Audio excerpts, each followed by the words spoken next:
Good evening, everybody. It's 7 o'clock. Let's go ahead and get started. Welcome to the CERT continuing education session this evening, and our topic is double trouble, preparing for weather events during a pandemic. So a lot of interesting thoughts conjured up through that title alone. Before we jump in and I introduce our guest speaker, I'd like to go through a couple of housekeeping items.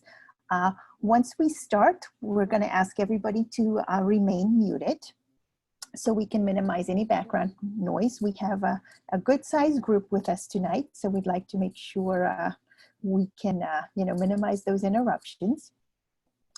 Please change your screen name to indicate your first name, your last name, and your CERT class number. It's really important that you do that because we want to make sure we know exactly who you are and give you credit for those volunteer hours you're spending with us this evening.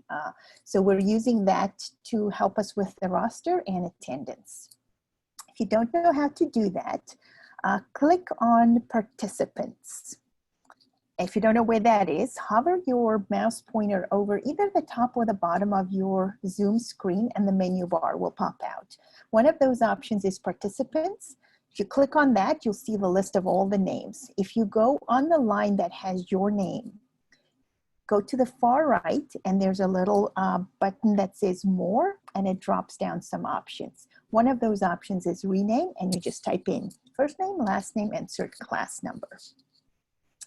Then the next thing I'd like for you to find is the chat feature. Again, it's part of that menu bar, so pop it out and then look for chat. And depending on how your screen is configured, it may show up or it may be hidden, in which case it'll be under the more option. So on the far right, there's 3 dots and it says more. If you click on that, a couple of more options will show up and chat is one of those.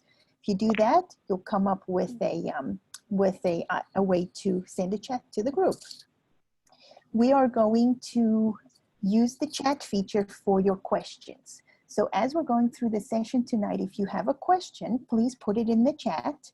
And at the end of the session, we will moderate the questions and then give our guest speaker the opportunity to answer those. So with that comes a special request from me. If you see a question and you just have a burning desire to answer it, kind of just refrain from doing that. We have a guest speaker tonight and we really would like to give her the opportunity to answer those questions. And you can always add another comment later after the question's been answered. But so let's reserve that for questions only. So that's all the housekeeping I have for you tonight. We are looking forward to an exciting evening, and it's my pleasure to welcome with us Ashley Morris. She is the Community Engagement Specialist with the Office of Emergency Management. She's new to Fairfax County and Virginia, about maybe 6 or 7 months, came right as the pandemic started to lock us down as well. But we're thrilled to have her. We met her during the July CERT program meeting.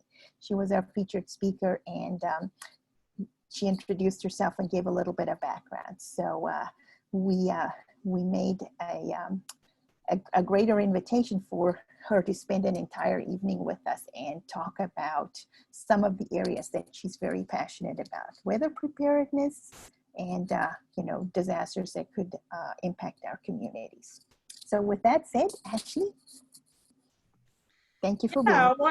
I want to jump in real quick before I share my screen and get started. I want to say hello to everybody. I'm so thankful that we have 44 participants that are willing to give up their evening to listen to me talk about severe weather preparedness and safety.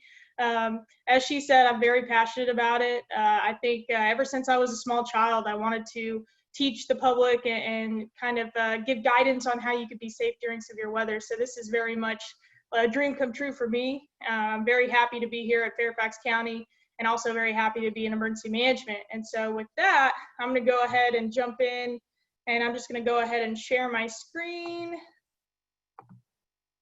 Oh.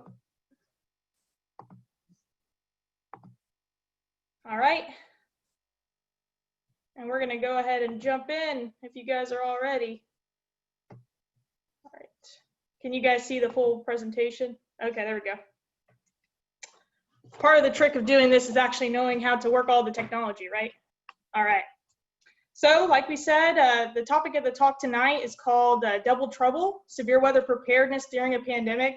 And kind of a sidebar before we get started, you never really think as an emergency manager or as a weather professional that you're going to have a talk like this. We do severe weather preparedness and safety every year just like this, but you never really think about a pandemic and how that actually changes how people have to process information, do emergency kits, do emergency plans for their family. Depending on the family and depending on your risk and your needs, your entire plan could be changed now because of COVID-19 and because of some of the cascading effects that we're seeing on a government level, but also on a community level.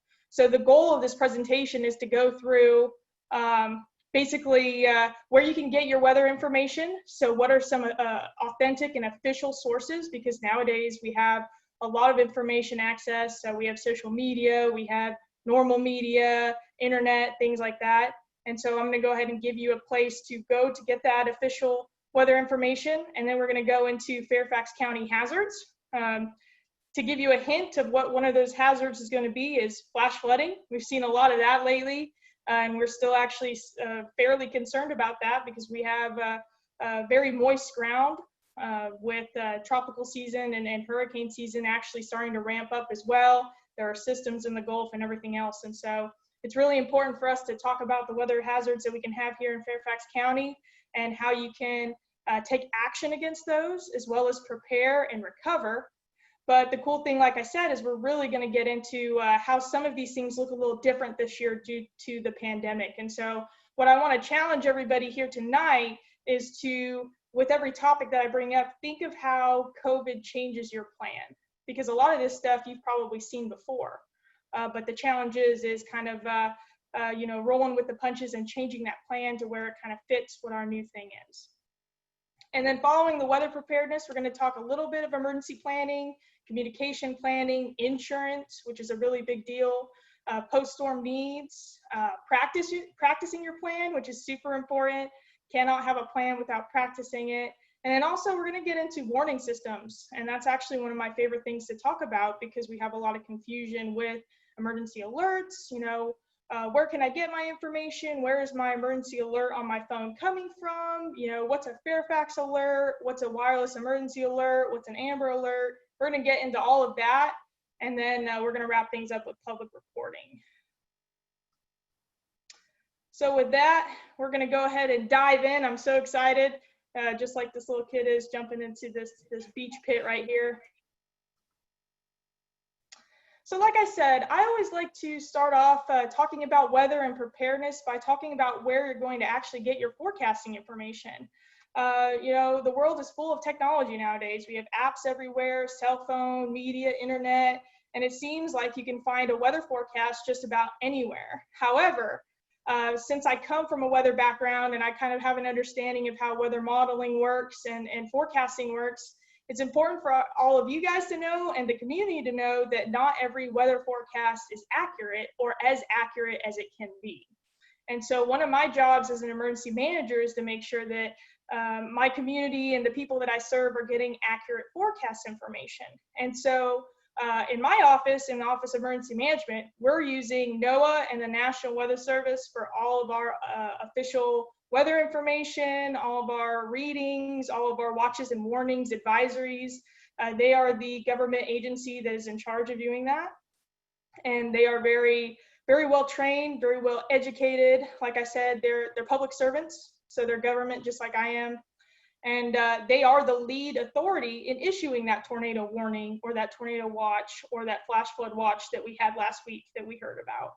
And so to find their information, because they're government, they do not actually have an app, but you can go online and if you just pull up Google and Google NWS Baltimore, Washington, because that's going to be our local office, you can pull up their page and it's going to give you an ability to put in your zip code or put in your city, and it will give you the official forecast for your area based on the National Weather Service. Some other resources that you can have from the government is the Storm Prediction Center. So that's actually a center that's out there in Oklahoma, and they're some of the top meteorologists in the country that forecast severe weather. And so if you've ever watched, media or the news at night when they're talking about slight risks for severe weather or marginal risks or high risks, those risk reports actually come out of the Storm Prediction Center. And you can actually pull those up online to keep up with if we're going to have severe thunderstorms or tornado outbreaks and things like that. They do a great job, and that's another really good resource to just keep in mind if you're looking for weather stuff. And then a last one that's really relevant right now, especially as we move towards September, is going to be our National Hurricane Center. So as you guys probably know, they are the authority for hurricane forecasting. They're the ones that draw the cone of uncertainty is what we like to call it. They produce all of the hurricane watches, the tropical storm watches, the tropical storm warnings like we had about 3 weeks ago. So they're basically the lead for anything tropical and official, and they are also a government agency. And so those are the top 3 sources I would go to find weather information. My slide, I wanted to go ahead and include some other sources. So we do have local news meteorologists that they go to school, they're meteorologists, and they know the area well too. So that's a good source. And then the other 2 are going to be private sectors. So you're going to have the Weather Channel, which, they have a whole weather channel designated to talking about weather, but it's very national. So if we're having severe weather here, if you turn it on, it might not be covering our storm or showing you the watches and warnings at the time. And then there's also AccuWeather, which is another private sector entity that usually they'll have apps on your phone and things like that. And they still give you good information, but it's just important to know that sometimes it's not as accurate. They're also a little bit profit driven. And so you can see that in some of their products and things like that. And then lastly, like I said, they're less locally driven besides the news meteorologists, but the Weather Channel and AccuWeather is very national. And so because of that, they have to forecast for the entire region as opposed to the Weather Service office only forecasting here. So you can see, like when you open your app, there's going to be differences in what the temperature really is. And that's why a lot of people say, oh, well, my weather app said this, but this didn't happen. Well, a lot of times it's because the weather apps actually aren't as good as what we get from the Weather Service. So that's kind of a highlight of where we can get our weather forecast, because it's important to be prepared to know where to get the correct official information. And then once we have that forecast information, it's really important that we understand the county that we live in and the climate that we have here. And so I went ahead and I did some review because like I was introduced, I am actually new to this area. I've been up here since March, and before February, I never was farther east than about Arkansas. I never ever visited the Northeast or anything. So it's been quite an experience and a change for me. Especially with the climate and learning the weather, because I'm actually from New Mexico and then I lived in Texas for the past 10 years. And so I'm very used to southwestern weather patterns, very dry and very hot summers in Texas. And then I'm very used to like tornadoes and severe weather and that kind of thing. Something I'm not as used to, and it's going to be a rude awakening for me later this year, is going to be the winter weather that we have up here. And then some of these other challenges that you have with having the ocean so close. So, a lot of our flood and our flash flood risks come from systems coming up and bringing in that moisture and learning the weather patterns that are associated with an ocean climate.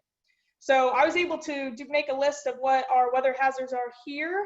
And based on what we do our assessment on, we have the risk of flooding. So that could be flash flooding, river flooding, coastal flooding. Like I said, we've seen a lot of that over the past couple of weeks, and unfortunately, I think we're probably going to deal with this over the next month or 2 until we can get out of tropical season. The second bullet is tropical, which we deal with a lot of inland flooding and a little bit of a wind risk with that. And actually, the tropical storm that came through 3 weeks ago almost brought us some of that wind that would have gave us some issues. We did have some trees down and things like that, but we got lucky about that.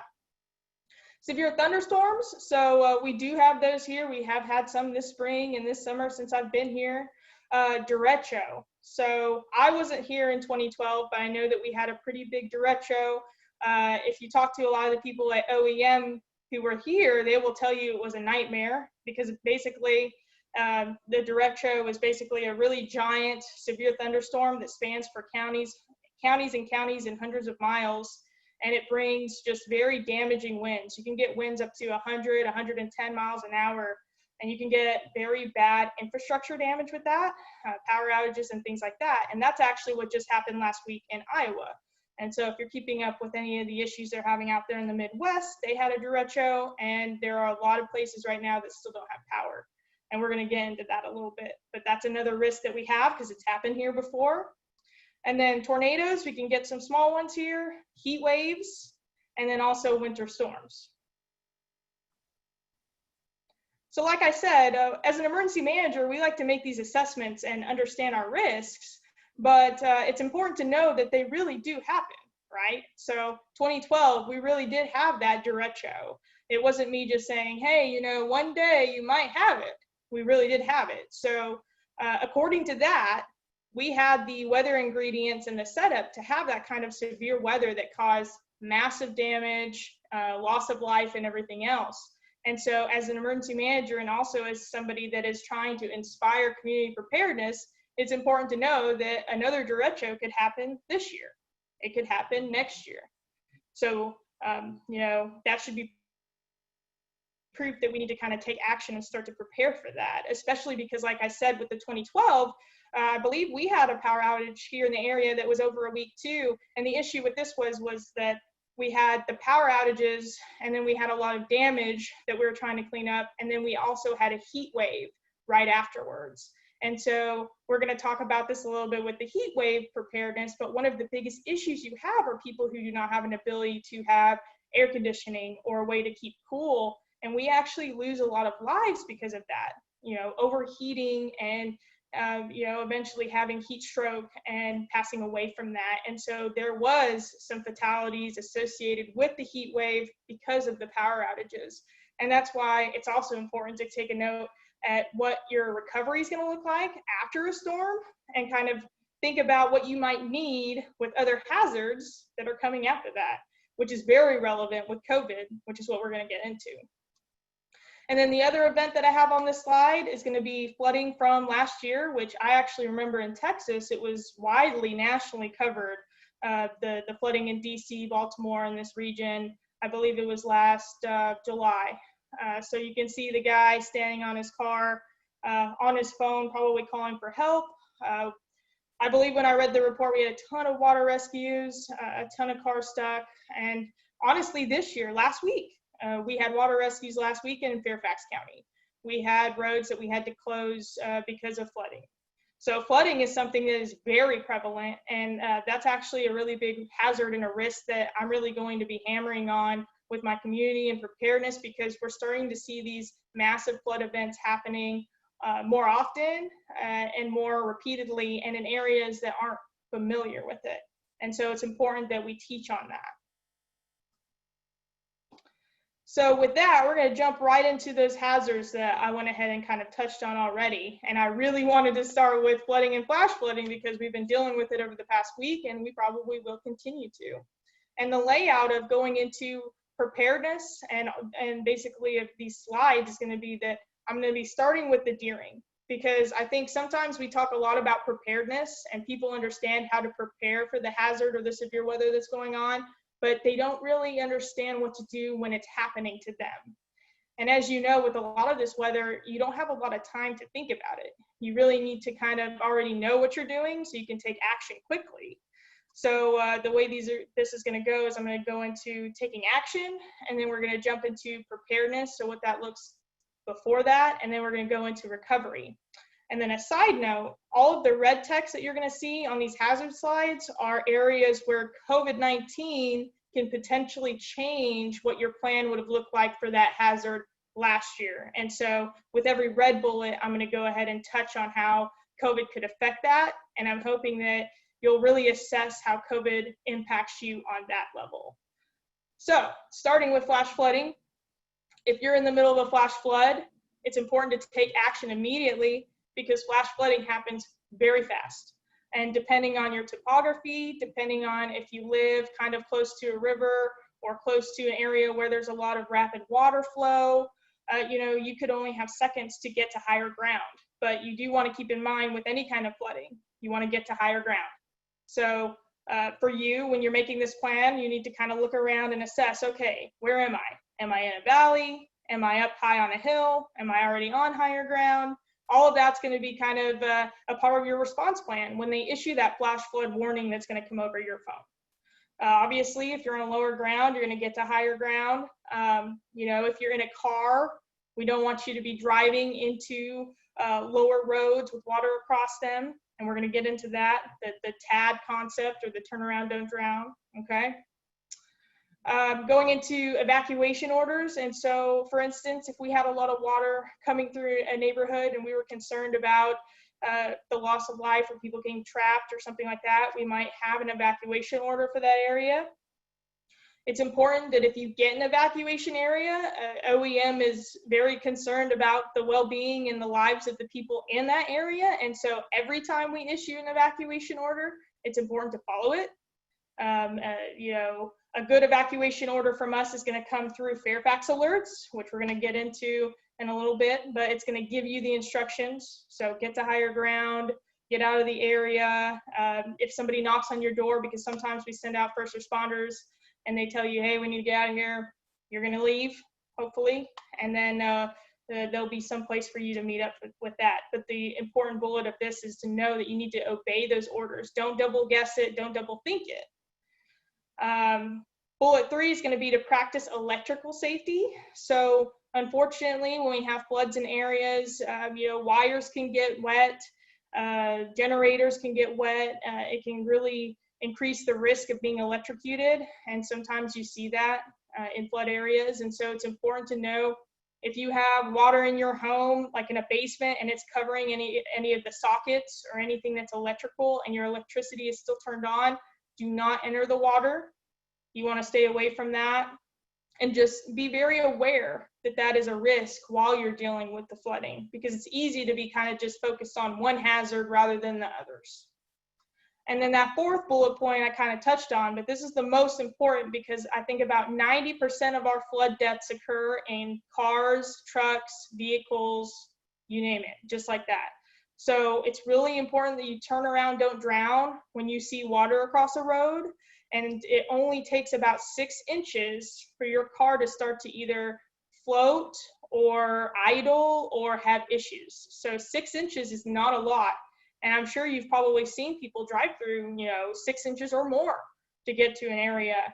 But it's just really important that you don't, because even if you can get through the water, keep in mind that if there was water running across that area, or right now, we could have sinkholes, we could have road damage, bridge damage. And if you look around Virginia right now, on social media, there are quite a bit of roads that are starting to wash out because we've had so much rain. And so when there's water across the road, the risk is getting swept away, but there's also the risk that the road's no longer there. So it's really important to keep in mind that if we're predicting flash flooding, you know, have some alternate routes that you take. Understand what roads flood and what roads don't flood. Take your time, and if you see a flooded road, turn around and go another way. And like we like to say on social media, we would rather our residents be late showing up to work or late to something than try to drive through something and then get stuck or never show up because you got swept away, right? So that's really the most important action piece to take, is to not drive through water, and we still have that issue. But getting into preparing for floods, you're going to hear this a ton from me tonight. It's going to be hashtag have 3 ways to get a warning. So it's important that you have 3 different ways to get weather warnings. One might be your cell phone, one might be a NOAA weather radio, one might also be a cable, internet, TV, but you need to have 3 different ways because one technology could fail, and we'll get into that later in this presentation. You need to know your flood risk. So understand that based on where you live, do you live in a floodplain? Are you close to a dry stream bed that could start flowing if we had a lot of rain? Are you on top of a hill and you don't really have a risk that much? You need to kind of have a good understanding and be observant during these rainfall events of what's going on. That way you know when you need to take action. And then also, I always encourage my residents to do this, especially on social media. If you see flooding around your property, you know, take a picture and let us know, because as an emergency manager, I want to be aware of what's going on in my community, and it can help us have a better understanding understanding of what's going on out there when we're in our emergency operations center, when we can't see the entire county. It's really helpful to see what's going on out there. So we encourage that too. The next bullet is red, so it has COVID effects. It's going to be planned home location / evacuation location. So during a flood, if you have to get to higher ground, what does that look like for you? Where are you going to go? Last year, maybe your plan was, well, higher ground would be, I'm going to leave my house before it starts raining and I'm going to go up to my mom's house, or I'm going to go to my friend's house, or, you know, maybe I live in an apartment and I'm going to go upstairs to the top apartment and knock on the door because I'm friends with them. And I'm going to go up there and shelter there. Well, now we have COVID-19, right? So depending on my risk of COVID, and this is where it's important to do your own risk assessment, you need to kind of assess what's the greater risk. For me personally, greater risk, COVID or me drowning in my apartment would probably be drowning. So I'm going to take action and risk the COVID and probably go upstairs to my 4th level apartment and go in there. But that's okay for me. Somebody else might be very high risk. They might have a lot of underlying conditions. They might be high risk of COVID, and COVID might be a higher risk. And so for that, they're going to need to plan a different plan. And that's why right now is a perfect time to kind of assess what you think is more dangerous and make a plan based on that. And that plan, it might not look the same as what it did last year. Okay. And then getting into preparing your home. So something that we really like to teach is preparedness for storms before they come, because we're really good at forecasting flash flooding and flood events. You want to make sure that the drains in your yard, anything on your property that's yours, make sure that it drains well. Make sure that you clean your gutters out, because actually having clean gutters and allowing water to run through allows you to keep the water out of your house and away from your house. Use sandbags if you need to. Flood insurance is a huge one, and we're going to actually start doing a campaign on this, but it's important to know that your homeowner's insurance will not cover flood damage. Will not. And so depending on your risk, depending where you live, you really need to consider what your losses would be if you had 1 inch of water in your house. And actually, I believe FEMA said 1 inch or 2 inches of water in your house can be up to 20 grand, 25 grand of damage, which is not going to be covered under homeowners. And so it's really important to understand that and take a look at that. And then lastly, you want to have your supplies ready and your paperwork ready in a waterproof bag. That's going to be your insurance paperwork. That's going to be supplies. It's in red. So you're going to want to bring a mask. You're going to want to bring your hand sanitizer, your wipes, but also other things, medication, cash, anything that you might need to get out of your house really quickly to move. You're going to be doing that. And so make sure to check your go bag right now and do an assessment on that. And make sure that it's probably prepared and ready for COVID stuff. And then lastly, we're going to get into the after. You want to avoid the floodwaters.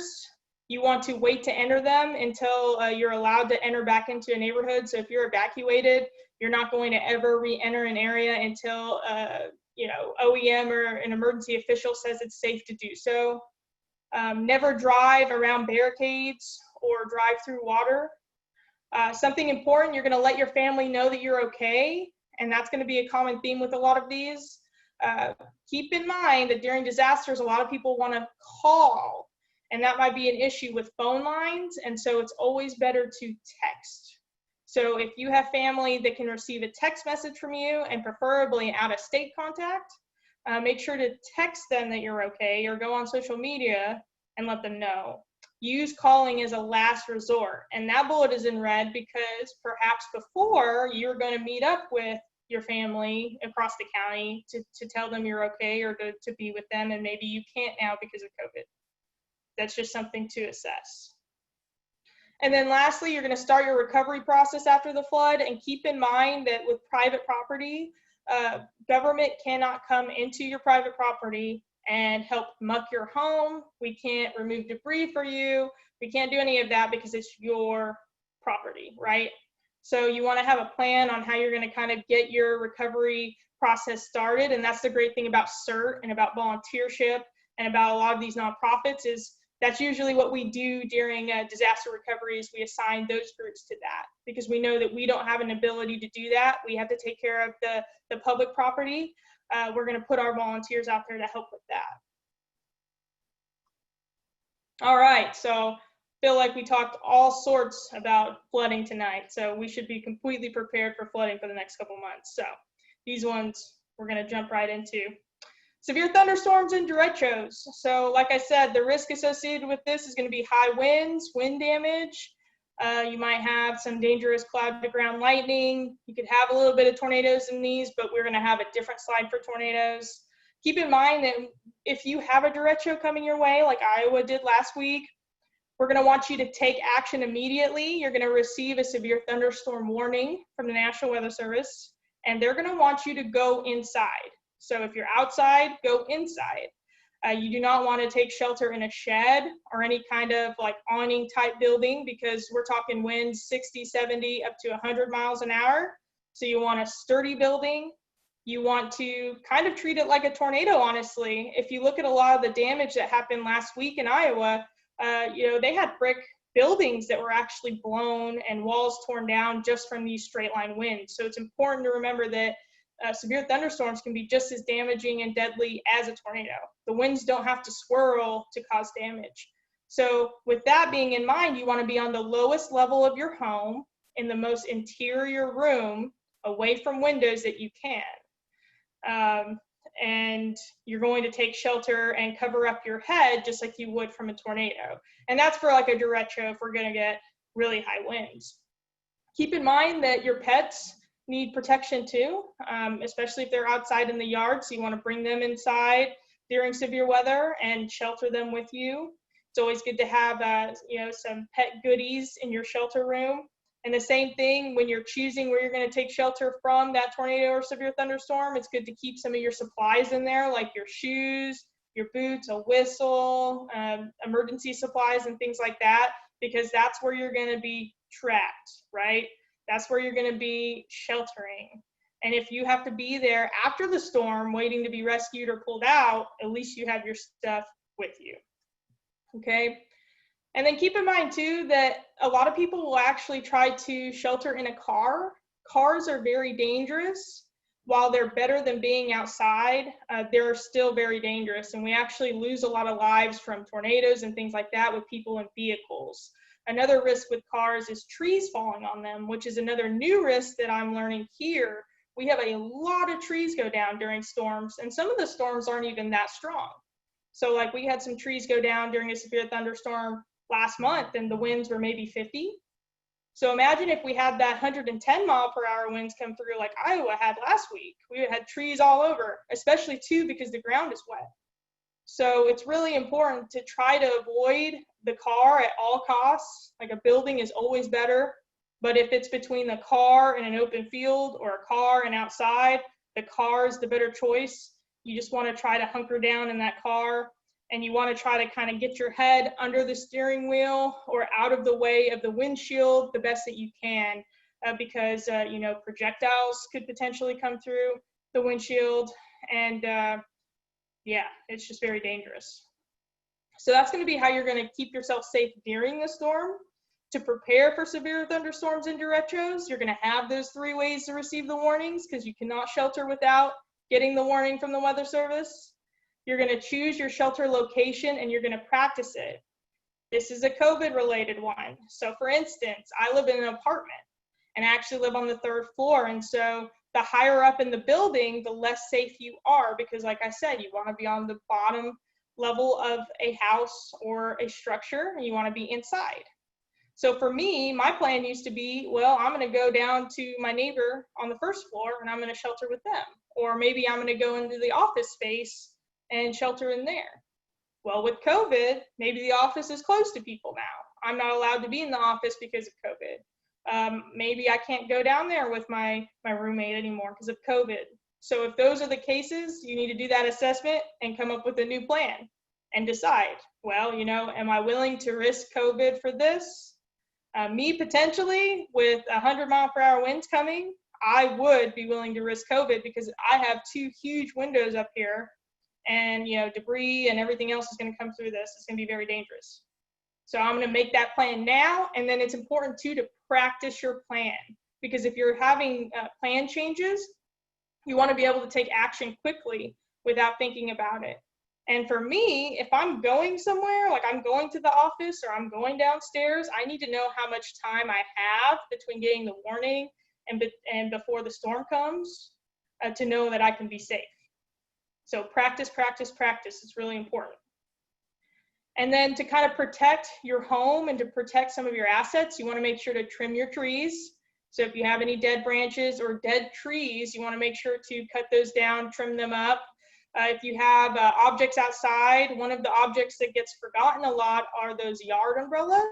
Those can easily get thrown with the wind and go through a window or go through something. So if we have a severe thunderstorm watch, which the Weather Service does a good job of issuing, go ahead and take the time to take your umbrellas down and bring them inside, or try to lessen objects from being projectiles into your windows.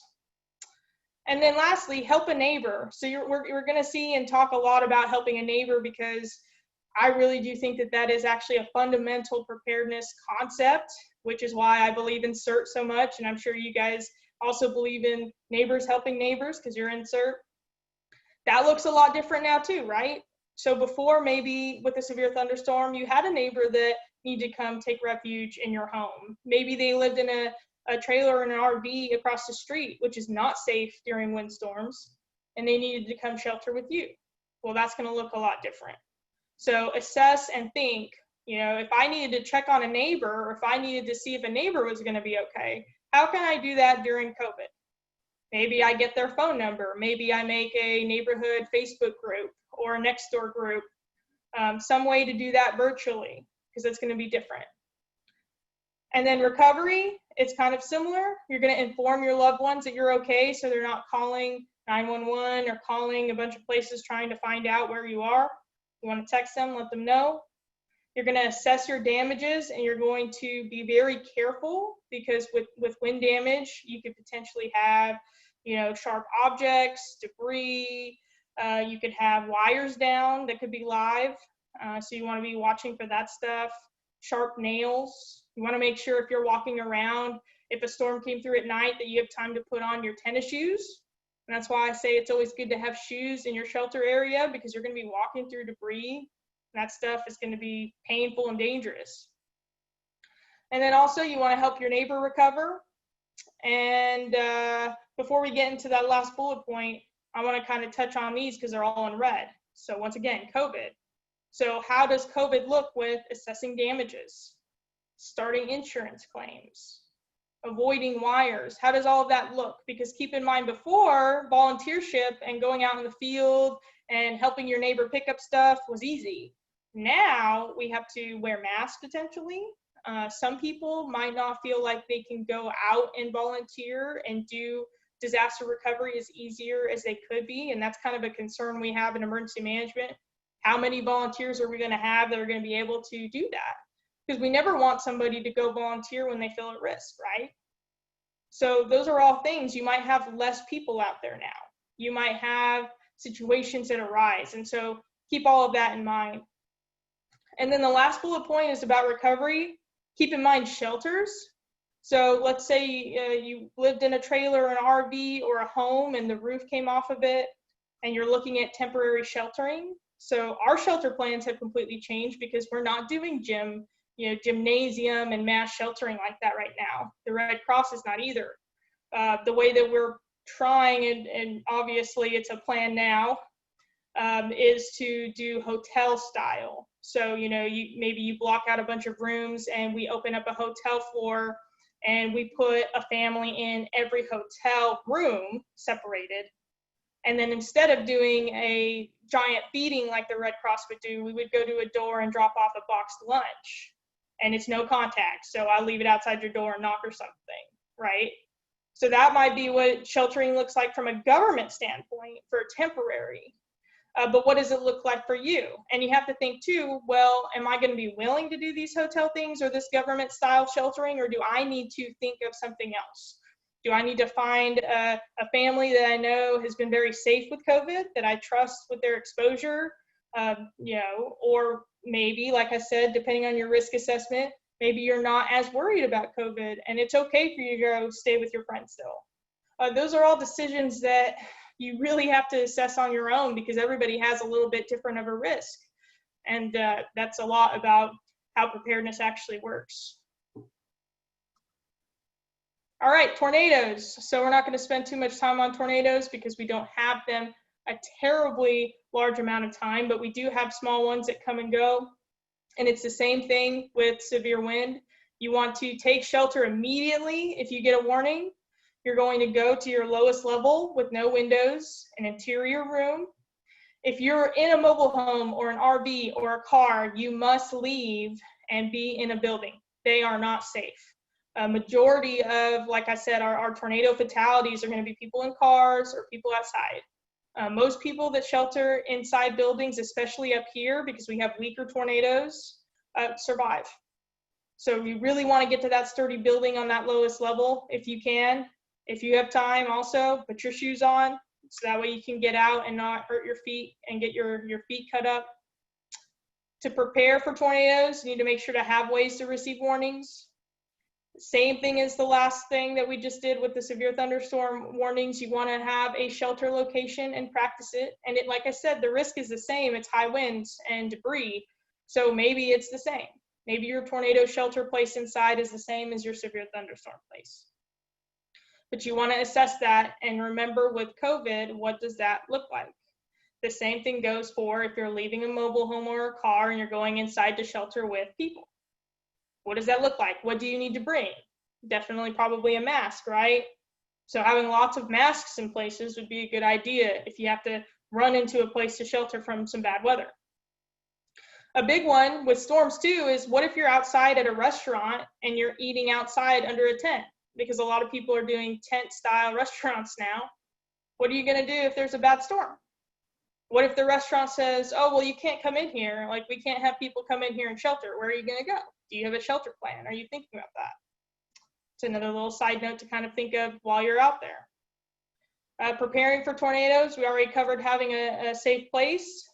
FEMA always wants us to teach on safe rooms, and I used to teach on that a lot in Texas and in Tornado Alley, where we would have very large, massive tornadoes, and a safe room would basically be an engineered concrete room that they have shot like wooden boards at to check to make sure that they're damage free. Safe rooms are great, but I'm not completely certain that they would be needed up here, depending on how many, but that's always something that you could have if you wanted. And then have your supplies ready to go and help your neighbor, and keep in mind the COVID. And then going through recovery, it's very similar to the wind damage. You want to be careful out there. You want to check yourself, especially if the tornado comes through. Sometimes you can have lacerations and stuff, and in the heat of the moment, you think you're fine, but you're really just all amped up with adrenaline. So you want to just make sure that you're doing okay. Keep in mind too, with wind damage and with any kind of damage where you could have gas leaks, you never, ever, ever, ever want to use candles. That's why we teach flashlights. Make sure that everybody else around you knows that too, because that's not what you want in the middle of that. And then we kind of covered sheltering. Sheltering is the same thing. If your house gets wiped out, where are you going to go? Are you going to be willing to go do the hotel style Red Cross sheltering? If you're not willing to do that, are you going to save up money in an emergency fund to go to your own hotel? Are you going to go stay with family? All of that is up to you, but it's good to make a plan now. All right, heat waves. So I actually touched a little bit about this in July, but we actually do get quite a bit of heat up here. And I will say, a couple weeks ago, I was surprised because everybody always says it's not the heat, it's the humidity. But I don't know, I guess I never really believed it until about 2 weeks ago, when I was like, wow, it really feels hot here. And I'm used to Austin when it's like, 100 degrees every day for a month. And so heat waves are no joke around here, because we really do have the humidity and those effects. And so in the middle of a heat wave, it's really important to keep in mind that if you can reschedule activities, if you don't have to be outside at 2 p.m. in the middle of a heat wave, don't. Reschedule, cancel, put it off. If you can't cancel the activity, go ahead and do it really early in the morning or in the evening, because it's going to be less intense of a time. You're going to be able to deal with the heat at those times of the day better than you would in the heat of the day. Make sure that you're having the right fluids. So that's going to be water. You don't want to have a bunch of soda, and you don't want to have alcoholic beverages and things like that. You want to kind of avoid that. You want to make sure that you have an air-conditioned space. So it would always be good, and we're going to get into this for preparedness, but to make sure your AC works before a heat wave would be a good idea. If it doesn't and is broken or you don't have it, you want to make sure to have a space. Now this is in red because before maybe you used to go to the library, or before maybe you used to go to a community center. Well, now your library might not be open to the public, or maybe they just reopened, but they limit how many people can be inside. So if that's what you're counting on, you need to kind of double check on that and see, oh, well, I can't do this option, or this option isn't safe for me. I can't be out there with those people.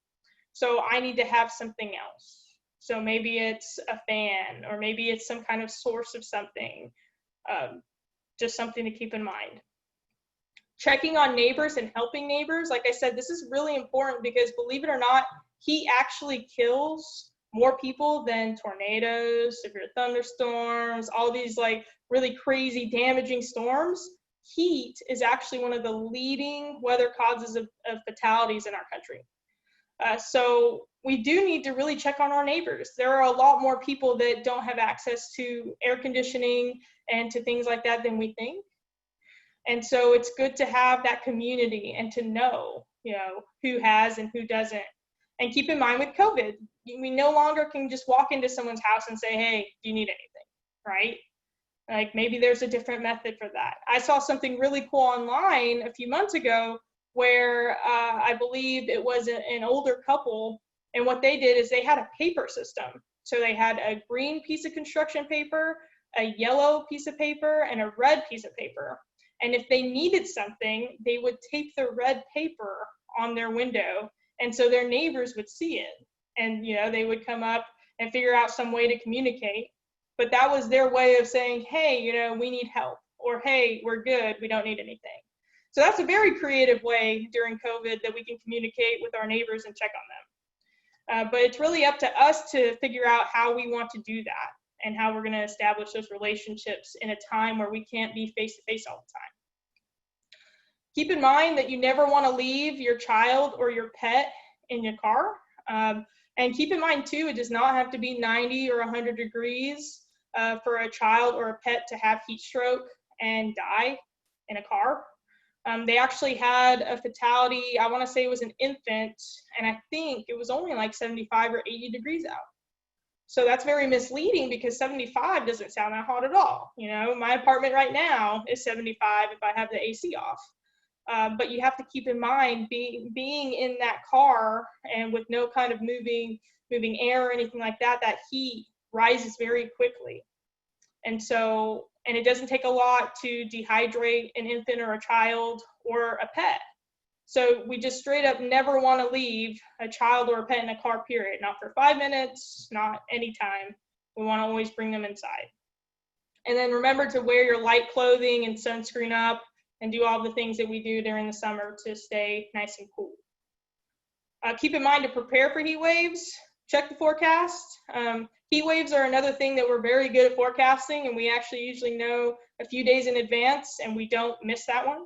So it's not like the thunderstorm that we didn't forecast correctly. We're usually pretty good about heat. So if you know a heat wave's coming, prepare for it, cancel that event. Pre-hydrate. So like, let's say you have some kind of event, maybe you have to go to work. Like we have construction workers that they're not allowed to just wait until night to work. They have to work, right? If you have to be out there, it's good to pre-hydrate. And I touched on this a little bit last time, but when I used to work the fire department in my last job, we would actually tell our firemen and women to do that. So if they were going to go and do a training burn, or they were going to do training in Texas in July, they were expected to take care of themselves and pre-hydrate and drink a lot of water the day before to kind of prepare their body for that strenuous activity out there. So it's the same thing, pre-hydrate. Make sure you're eating the right things that are going to be conducive for your body. They're not going to dehydrate your body. Check on your neighbors and check your own AC. And then to recover, I mean, there's not a lot of things to recover from a heat wave. Obviously, you want to check on yourself, make sure that you're feeling okay. It's really good to know what the symptoms of heat stroke are. And I actually have a really cool graphic that we like to share on social media that teaches the people the difference between heat exhaustion and heat stroke. Heat exhaustion, you can kind of get to a cooler place to rehydrate and be okay. Heat stroke, you need to call 911 immediately. And so it's very important to know the difference between the two and when you cross into that threshold so you can get the help you need, because heat stroke is fatal. It's very hard to come back from. Next slide. All right, winter storm. So like I said, this one not as familiar with, so we're gonna see how it goes. So if you are in a winter storm and let's say you get stuck outside, your goal is to try to cover up your body parts and find a wall or a cave or something to kind of block any kind of wind that might be coming your way to try to stay warm. You want to try to build a fire and actually put, I guess they said like rocks or something to break the wind and try to contain that heat around you. And then you also want to melt the snow for drinking water. You don't want to eat the snow because eating unmelted snow will actually drop your body temperature, which I actually didn't know that. So even I can learn new things about preparedness. And then also light exercise, so moving around. And this situation is probably more if you're hiking or you're stuck outside somewhere. It's a survivalist thing. So you want to make sure that you're moving around and you don't lose feeling in your fingers and toes and things like that. Driving is really important, especially for people like me. My commute is almost an hour every day, and that's with no winter. So there are probably going to be some winter storms where I get a hotel in Fairfax because I do not want to drive all the way up here and back in a winter storm. But if you are, you need to keep in mind that you have to leave earlier because you're going to have to drive slower. And there's going to be accidents, and it's going to be dangerous, right? If you're driving and you get stuck somewhere, so let's say, massive blizzard hits, you're stuck on the road, you can't go anywhere. You want to turn your car off and only turn it on every 10 minutes for every hour for heat. So they call it the 10-60 rule. So run it for 10 minutes, leave it off for 50. And that should be enough heat to kind of at least keep you warm.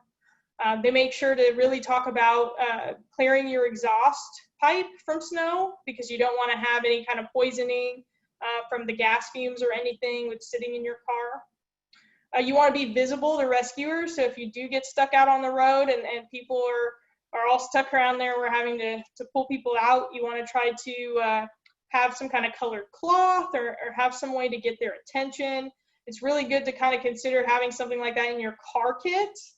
So having a car kit, especially up here, would be good, especially for items like snow scrapers or snow brushes. I guess having a little bit of kitty litter to get out if you need to, back your car up when you're stuck, kind of have some traction to get you out of there. Food and water is probably good too if you get stuck there, right? So maybe reassess your car kit, see what you might need for that. And then to prepare for that, you want to check the forecast, and you'll see that's kind of a common trend, checking the forecast, right? So making sure that you're aware for that. Try to stay home if you don't need to go anywhere. It's the same with flooding roads and everything else. Don't be out if you don't have to. Cancel. Just stay at home, stay off the roads. Make sure that you always fill up your tank and follow the half a tank rule, which I usually do, but sometimes I've had a bad habit of not. Always keep your gas tank full, because if you do get stuck somewhere or something happens, you don't want to be on E on the highway stuck in snow, right? And then be prepared for power outages. And then keep in mind too that power outages can be extended. So like in Iowa right now, power outages are going on for, over a week. And there are a lot of people that are in a little bit of disbelief about that, but it happens often with big storms. You see it with winter storms, you see it with hurricanes, you see it with derechos. you really should consider your home and consider what you might need for 1 week without power. That would be a good idea when you're planning. And then after, you want to make sure to tell people when you get places, tell people when you're leaving, so they know that you're out if you don't ever show up. You want to check your home, remove any snow that might be on the top of your roof if you need to. I know around here, usually they build the houses to not have that problem. That's more of a southern, like a Texas problem, where our houses are flat. The roof is flat and the snow comes on, and you have to get it off or it collapses. Yeah. All right, so we're going to jump into some general preparedness. And just like the GIF that I like to include, when it comes to bacon, be prepared, right? So as you know, if you're a Parks and Rec fan, he's got his bacon. So it's important to have your communications plan. And I can sit here and talk about emergency planning and family planning all day, but I personally think that communications planning is probably one of the most important things, because that is what people have the hardest time with. Consider different rings of communication. So what are some contacts and family members or people in your family that you need to call or get a hold of during an incident or an emergency or disaster? Do you know their number? Because I'm going to be honest, I used to know all my family numbers, but now I don't, because they changed them or whatever, and we don't have to memorize them anymore. So it's important to know that you should have a digital and a paper copy of these numbers. Some other rings to have, you want to have work, so have some of those numbers, school, family needs, and emergency. So with the emergency one, I really want to touch on this because we have a lot of problems during the disaster or the emergency or the incident. It's important to know your non-emergency lines, right? So what is Fairfax County Police's non-emergency line? What is, the emergency line for the power company? What is all of these lines? Because during the emergency, you're going to want to call them, right? And you might not have access to internet or anything like that. And then you're going to have a hard time getting a hold of them. So those are really important numbers to have on hand, either in your cell phone, like under your contacts, just keeping them in there, or also on a sheet of paper. And then over here on the right, I kind of touched on a little bit of this, but you want to have some out-of-state contacts and friends and family that you can just let them know, hey, we're good, or hey, this is where we're going.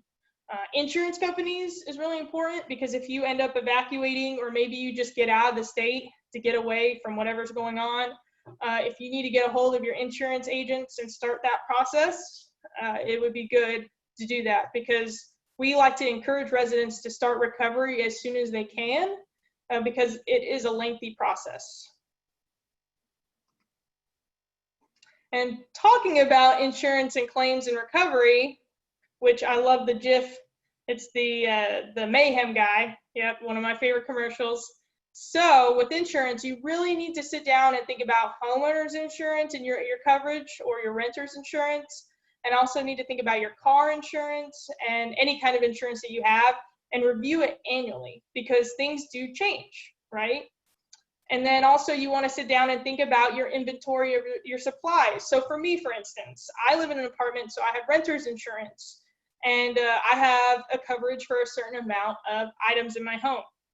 Well, if I decide to get a very expensive dresser or a very expensive item this year, and it is more than my coverage is, next year I want to make sure to raise my coverage, right? Because if I have a lot of items that are more expensive than my coverage, I'm not going to be able to have those things covered, right?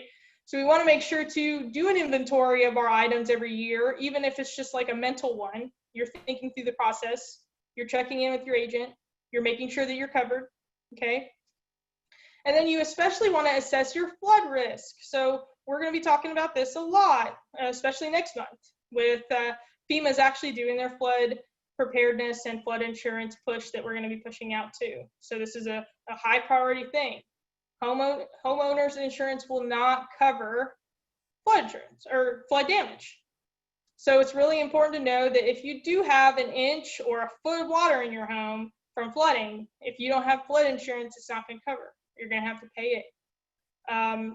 Keep in mind too that with flood insurance, let's say we're going to have a tropical storm come in next week, and it's going to drop 30 inches of rain right over Fairfax County. You cannot call tomorrow and say, hey, I'd like to buy flood insurance for next week, right? So one of the rules of flood insurance is you have to wait 30 days after you purchase it for it to go into effect. So that means that if I was to purchase it today, August 17th, I'm not going to have it before 30 days from now. So a storm next week, I'm not covered. And that's something really, really important to know, is because you want to make sure to take action on that ASAP so you can have that coverage.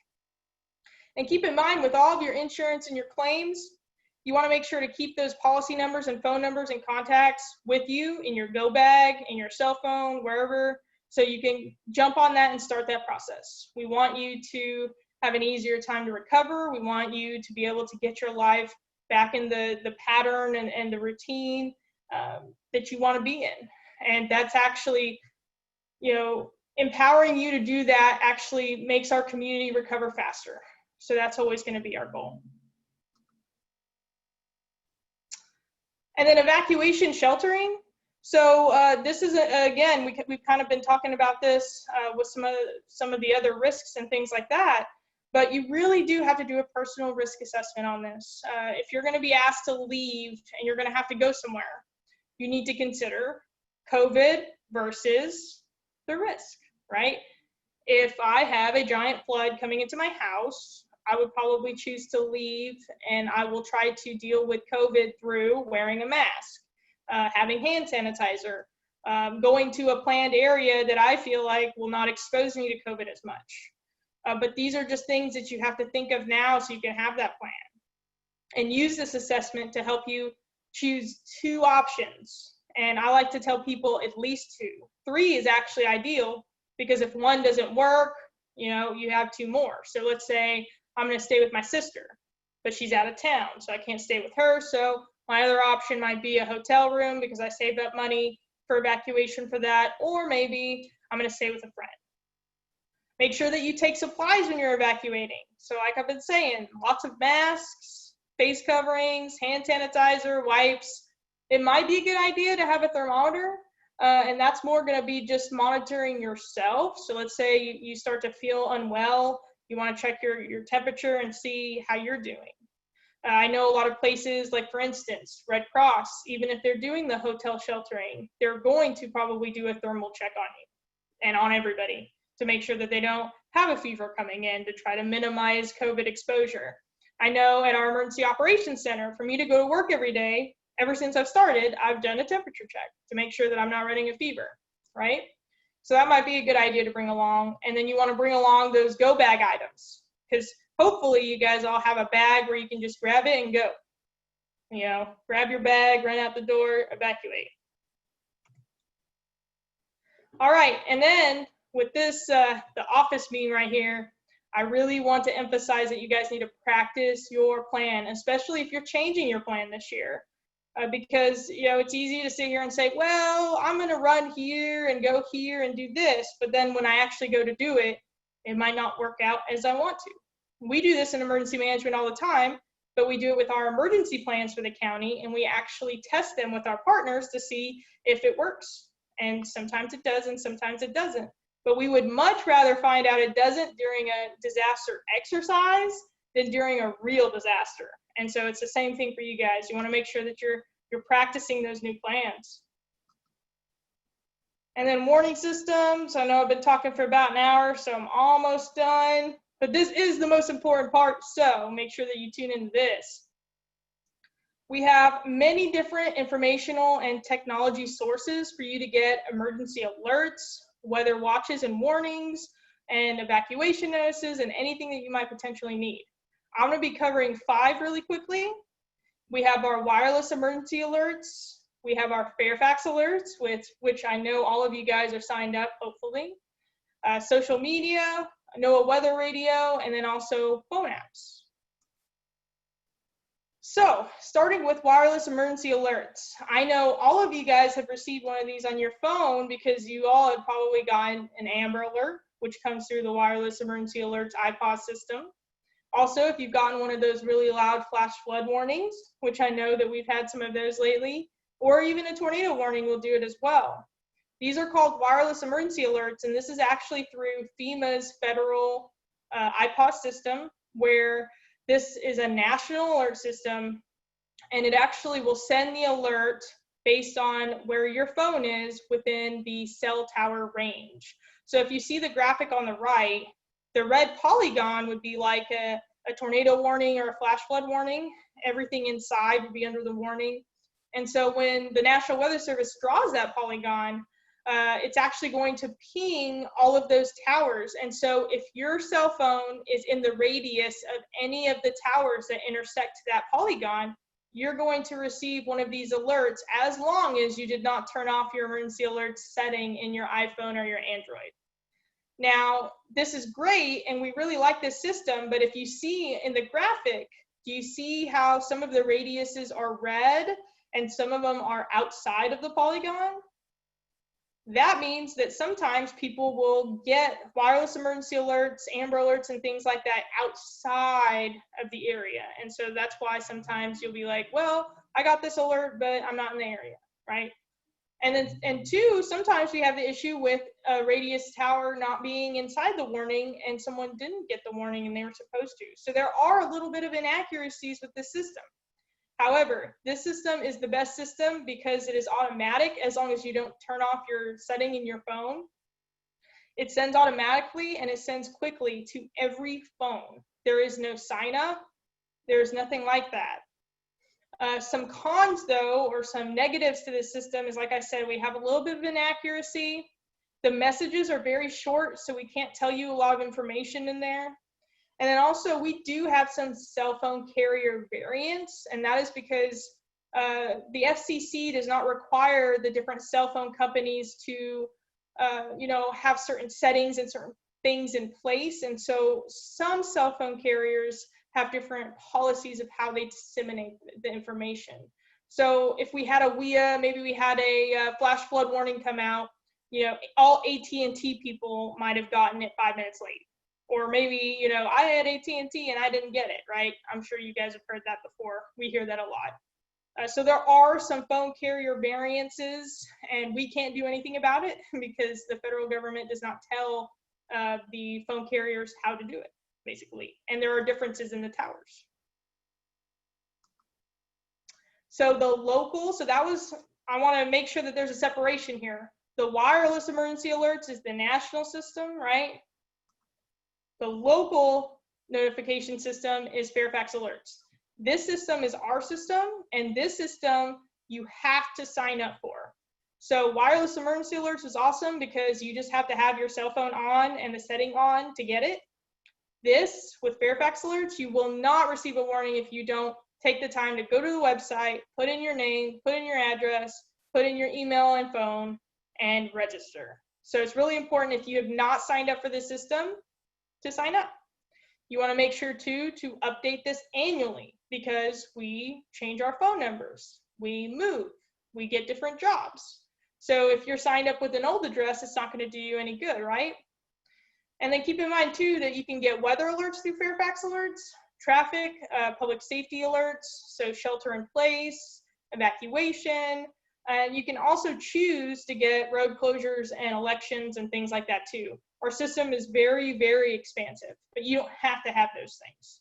That's the cool thing about this system is you choose if you want calls, texts, emails, weather, traffic, and all of that stuff. And basically how it works, we draw a radius area. So let's say, I have a neighborhood in Fairfax that I need to evacuate. I'm going to draw the polygon around that area and then hit send. And if you are signed up on the system and your address is inside that little square, you're going to receive it. And it's as easy as that. So those are basically the good things about the system. The con would be, like I said, you have to sign up. So we have about 83,000 residents signed up, which sounds like a lot, but if you know anything about our population, we have 1 million. So our goal is to have 100,000 because that's 10% of the population. But personally, my goal, I would like to see 1 million, or at least every household signed up on this system. And so if you know anybody that is not signed up for this, please tell them to sign up. And that's going to be one of our big pushes during September and National Preparedness Month to get more signups, because if I'm pushing an evacuation notice or any kind of emergency notice through Fairfax Alerts, and a lot of my residents are signed up, how are they going to know what to do, right? It's really, really important. Social media, so we have Ready Fairfax, we have Facebook, Twitter, and Fairfax County has a Nextdoor page that they will post our information to on that. And then, you know, fire and PD, and we have a ton of agencies that have these accounts. So if you are active on social media, it's a great option. Something with Ready Fairfax that I do because I have the weather background and I really believe in social media and I believe in passing on information is severe weather warnings, watches, forecasts, preparedness information. So if you followed us during the tropical storm, you would have seen that I posted all of the warnings as soon as they came out. I posted reminders on turn around, don't drown, bringing items in so they didn't get blown away, you know, knowing how to get warnings, Ready Fairfax or Fairfax Alerts, all those things. So make sure that you follow, like, share, join, do all those things if you're definitely into that. Keep in mind, though, that with social media, if we lose critical infrastructure with internet or anything like that, which hopefully we wouldn't because we have EOC generator and everything like that, hotspots, that might not be something that's accessible to you. So social media is useful until you don't have access to the internet anymore, and then it's not as helpful, okay? So that's kind of a downside. NOAA weather radio. So this is one of my favorite, absolute favorite warning systems. For anybody that hasn't heard of it, basically it is a very old technology. It's been around for decades, and it's battery powered. And every time the Weather Service puts out a warning, maybe a tornado warning, severe thunderstorm warning, flood warning, you program the radio, and as soon as they hit the send button, your weather radio will do a tone. So it kind of beeps at you, it lights up, and then it will actually tell you the National Weather Service in Baltimore, Washington has issued a tornado warning for, you know, Howard County, Fairfax County, until, and then it reads you the warning. So it says, you know, NWS meteorologist detected a tornado, take shelter now.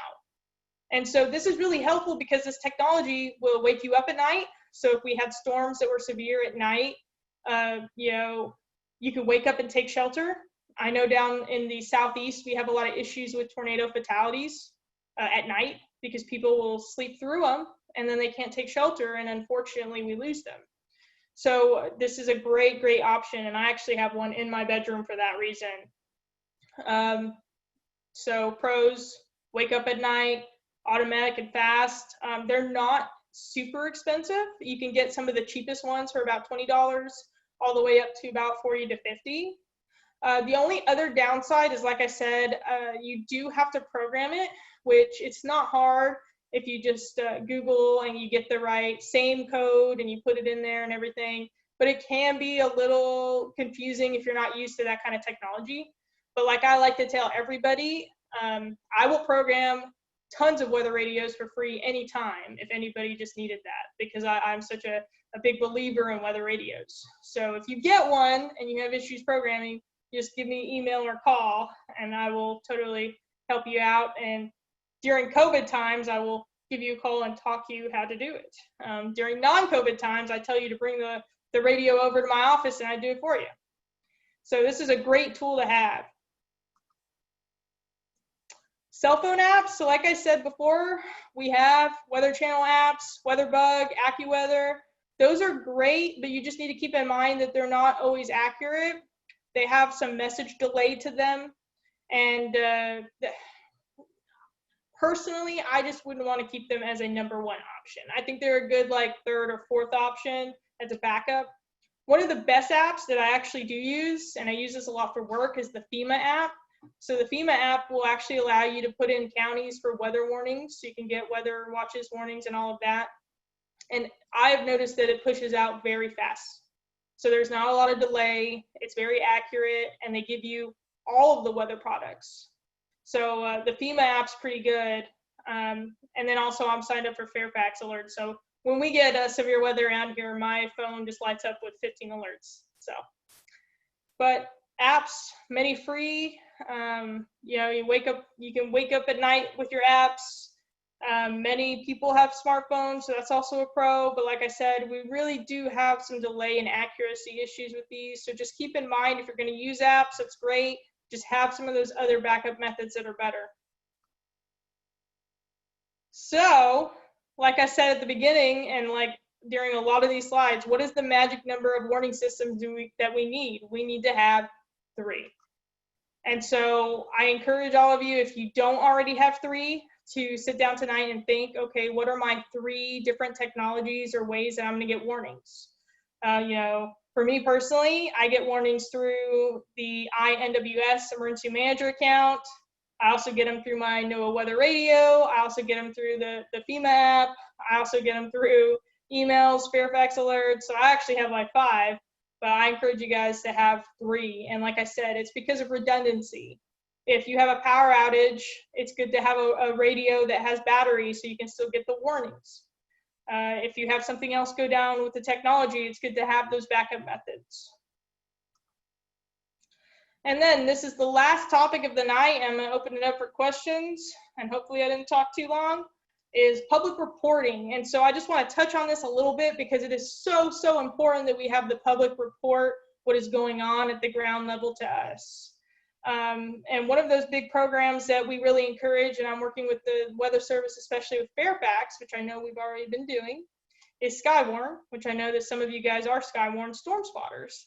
But these storm spotters are so important because they're able to get trained on the weather, and then you guys, once you're trained, will call in those reports to the Weather Service or to us, and we're aware of what's going on. So maybe you report a tree down, or a funnel cloud, or a flood. All of that information is important because it helps NWS issue warnings and watches, but mostly warnings, like tornado warnings, flood warnings, things like that. It helps them do their job to protect the public, but it also helps emergency managers because if we know an area is flooding based on your report, we can close that area. We can evacuate that area. We can start to do some pre-planning and some things in the Emergency Operations Center and make some decisions ahead of time before it happens. And so that's why public reporting is so important. And getting into that is social media. So something that you're going to see from us is we're going to be encouraging our community and our residents and our CERTers and everybody to do storm reports. So if we have a storm come through and it causes fence damage, take a picture of it and tag us, you know, Ready Fairfax, or post it with hashtag LWX spotter or hashtag Fairfax Bost, which is something we're going to talk about at another time. But tag us with that so we can see it and let us know this happened at this neighborhood. We can collect all of that information in the middle of the storm and start to plan things like damage assessment. We can start to plan impacts. Back when I worked in Texas, I actually did that. I had residents send me a lot of damage that happened from a severe thunderstorm. And because I got the reports via social media in the middle of the storm, I was able to already plan a disaster assessment or like a windshield survey and work with my fire department to get them to go out and survey that neighborhood. If I would have waited, I would have had to wait probably 20 to 30 minutes until people would have started calling dispatch, and then dispatch would have had to collect the calls and give them to me, and we would have lost time, right? So it's so important that the public knows their ability to help us and the need for us to have that kind of reporting in our way. And my final bullet says BOST, which stands for Virtual Operations Support Team. I'm actually working on building a social media team, which they're going to be trained to search on social media for storm damage reports or other kind of incident intelligence reports to collect that for the planning section and the situational unit leader in our EOC. I'm just starting though, so there's a lot more to come on that aspect, but I do encourage you to reach out to me if you do have any kind of interest in social media, storm reporting or anything like that, because I will start to kind of start collect that and moving towards that process in the future. So with that, I'm going to encourage everybody to follow our Facebook and our Twitter page because we're always sharing weather information and safety and preparedness on there. And I'm going to tell you guys, thank you so much for listening. I know I talked about an hour and 20 minutes. So I hope that it was very educational, and I will take any questions now.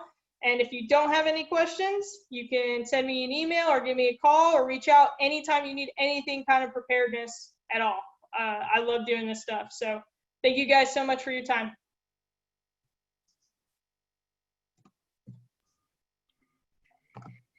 Hi, Ashley. We have some questions. I'll work through the chat. So there were some questions about the flood damage or the flood insurance. Mitch made a comment saying that the split level home with a walkout lower level is considered a basement and not covered by flood insurance. And then there was a follow-up question on that. Since flood insurance doesn't cover most damage for that first floor in the common split level design that's in our area, is there any other way to protect ourselves? Yes. So like I kind of mentioned, we're going to be pushing out some flood insurance preparedness information, probably starting next week, but during September and October.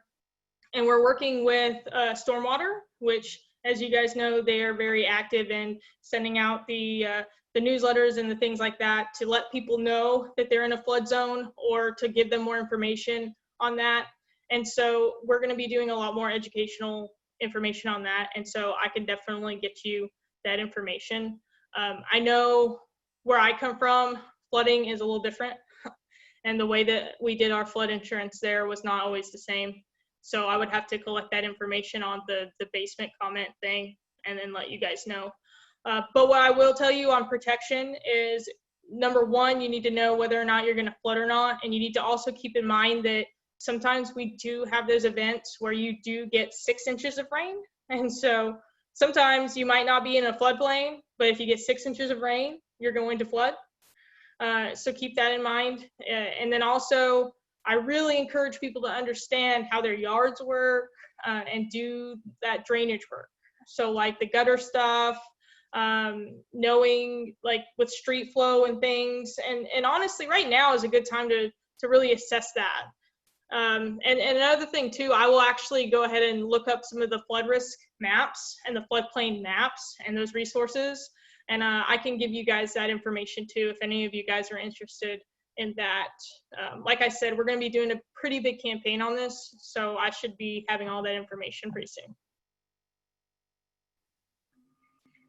Thank you.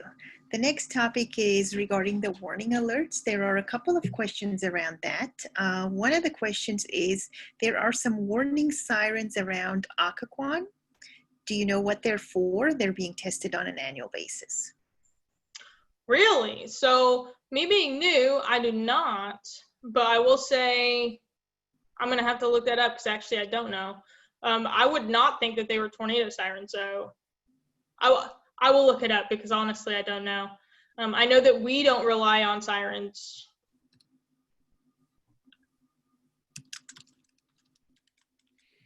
And then the other question is around the WIA alert.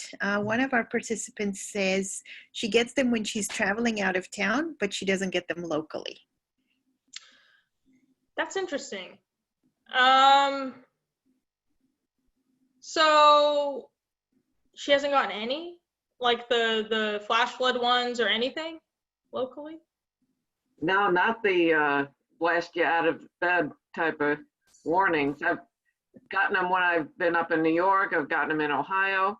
I haven't changed anything on my phone, and it's so weird. Yeah. So yeah, that is weird. So what I always tell people too, because the system's federal and so it's ran by the FCC, but the issues really are in the carrier. I always tell people to reach out to the carrier and say, hey, you know, I'm not getting this alert. Do you know why? Whatever. Sometimes they'll tell you, oh yeah, you know, this tower isn't working properly, or we're doing upgrades or something. So I would start at the carrier level. But as a local emergency manager, we don't have a lot of control over anything. FEMA lets us actually send occasional messages, like for very dire situations. But other than that, it's all federal. Okay, thank you.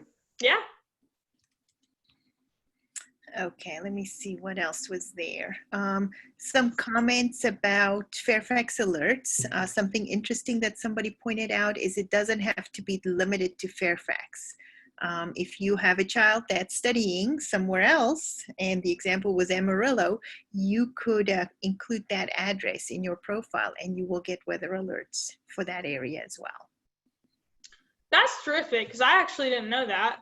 And that's something that I did want to kind of touch on too, is for people in the county, that you can actually pick multiple addresses. So like if I lived in the county, I could do homeschool and all of that. But that's really cool that it still does all of the weather alerts outside the county.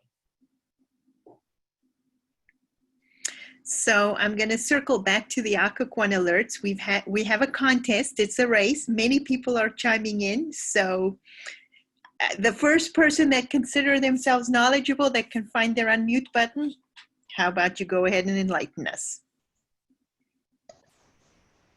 It's the Fairfax Occoquan Reservoir Dam breach siren. And I think I saw that come up on the chat. And when you said that, I was like, that makes sense. Yeah. So I'm going to have to totally go look that stuff up. That's pretty cool though. We had some of those too, because we had a lot of dams out in Central Texas, and it was kind of the same thing, the siren alert that you would have. The information, it has a link in the chat. Awesome, thank you. Thank you to about half a dozen participants who chimed in on that. It was interesting. And then one other tidbit that I'd like to add is several of our CERTs are trained in the community assessment program, where anything that's going on in the county, those CERTs are in a special distribution group where we can report with a picture and an assessment what's going on in our community, and that goes to both the fire department and the Office of Emergency Management. Which I know you and I discussed a little bit, and so I didn't get super into the weeds with that, but I will say the program did get brought up a couple weeks ago about that, because I think we're probably talking about damage assessment and things like that, and so I expect to see more information on that pretty soon. Sounds good. And let's see. Okay, there's a question about the, what does the Red Cross do if you show up at a shelter with a fever? So slightly off topic, but definitely interesting question. Yeah, so I believe the plan, because we had to have some of this discussion with the tropical storm, if someone was to come to a facility and have a fever, they would probably take them to one of the other hotels that has people with fevers. And so they would be tested for COVID and then not put into this hotel, but into the other hotel. So because we don't want to kind of cross-contaminate, if that makes sense.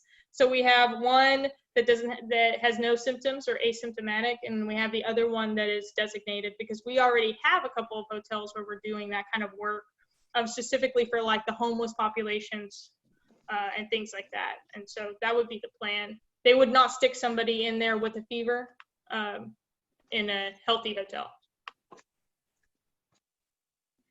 All right, and looks like those are all the questions in the chat.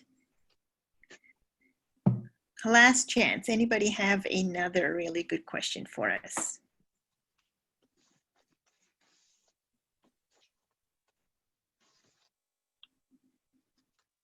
How can we get the flood maps? I saw that. So I'm going to work on collecting some of that information. I know from previously FEMA's site, because FEMA has a site where you can go and check floodplains and do all of that. Previously, it was not easy to use, and it was not a very good tool. They did just redo all of their websites though. And so I will work on collecting those, and I can send that out to you guys if you're interested.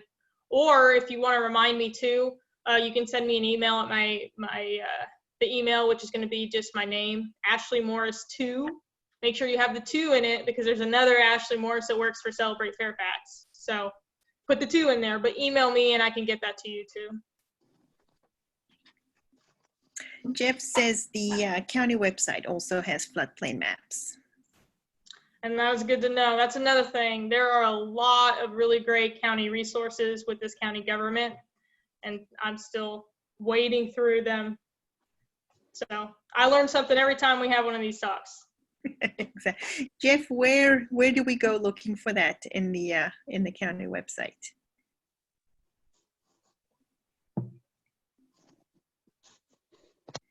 All right. I had to unmute. Yeah, if you go to the under the county website, there's a GIS section, a map, geographic information systems. There's all kinds of floodplain maps, soil maps. The county has hundreds of different type of maps, all available for you to use. You can even do queries on addresses, property lines, blocks. It's all there. Great, thank you.